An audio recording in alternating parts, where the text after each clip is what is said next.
नोटों से भरी अलमारी, नोट गिनने में लगी मशीनें, 150 करोड़ से ज्यादा कैश, 24 घंटे से ज्यादा की रेड। नोटों का अंबार देखकर छापेमारी करने आए अधिकारियों के होश उड़ गए। करोड़ों की रकम देखकर उनकी आंखें भी फटी की फटी रह गई। नोट इतने कि गिनने के लिए कई मशीन लगाई गई। ये तस्वीरें कानपुर में इत्र कारोबारी के घर छापेमारी के बाद बरामद रकम की है। शहर के बड़े इत्र कारोबारी पीयूष जैन के घर पर डीजीसीआई की रेड पड़ी है।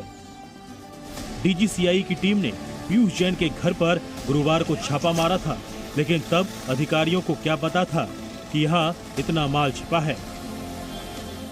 कानपुर में इत्र कारोबारी पीयूष जैन के घर पर जीएसटी इंटेलिजेंस की जो छापेमारी चल रही थी, जांच चल रही थी, अब वो खत्म हो चुकी है और यहाँ पर लगभग 150 करोड़ रुपए के कैश की बरामदगी हुई है, जिसकी काउंटिंग 2 दिनों तक लगातार चली। 23 दिसंबर को पैसों की काउंटिंग शुरू हुई थी और 24 दिसंबर शाम 4:50 तक ये काउंटिंग चलती रही। और आप देखिए, कैश इतनी ज्यादा संख्या में बरामद हुआ है कि उसे ले जाने के लिए ट्रक है, उसको यहाँ पर बुलाना पड़ा है और भारी पुलिस फोर्स की तैनाती में बक्सों में पैसों को भरकर उन्हें ट्रक में रखा जा रहा है और उसके बाद यहाँ से उसे जीएसटी इंटेलिजेंस के अधिकारी साथ लेकर जाएंगे।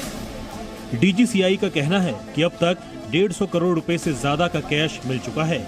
छापेमारी की ये कार्रवाई जीएसटी की चोरी को लेकर की गई है।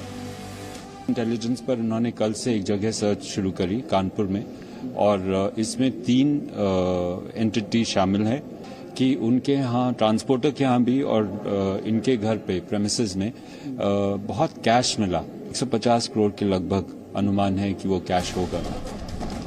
पीयूष जैन का नाम सामने आने पर बीजेपी ने समाजवादी पार्टी को घेरा। बीजेपी के राष्ट्रीय प्रवक्ता संबित पात्रा ने ट्वीट करके लिखा, समाजवादियों का नारा है, जनता का पैसा हमारा है।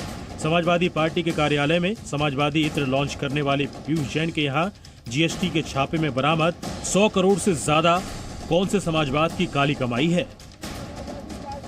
समाजवादी पार्टी के अध्यक्ष अखिलेश यादव ने बीजेपी के आरोपों का खंडन किया और कहा कि पीयूष जैन का समाजवादी पार्टी से कोई लेना देना नहीं है। अखिलेश यादव ने ट्वीट कर कहा, कानपुर में पड़े कारोबारी के यहाँ इनकम टैक्स के छापे का सपा से कोई लेना देना नहीं है और न ही समाजवादी इत्र बनाने वालों से इनका कोई नाता है। आप झूठ, भ्रम और नफरत की दुर्गंध ना फैलाएं, इसलिए आपको असली समाजवादी इत्र भेज रहे हैं। सप्रेम सुगंध भेंट। आपको बता दें कि इससे पहले आयकर विभाग ने समाजवादी पार्टी के नेताओं के घर पर छापेमारी की थी और अब इत्र कारोबारी के घर छापेमारी के बाद अटकलें लगाई जा रही है कि आने वाले दिनों में सूबे में कई और छापेमारी हो सकती है। विशाल पांडे के साथ bureau report, ji media. Presenting B News app, available on Google Play and App Store. Download it now.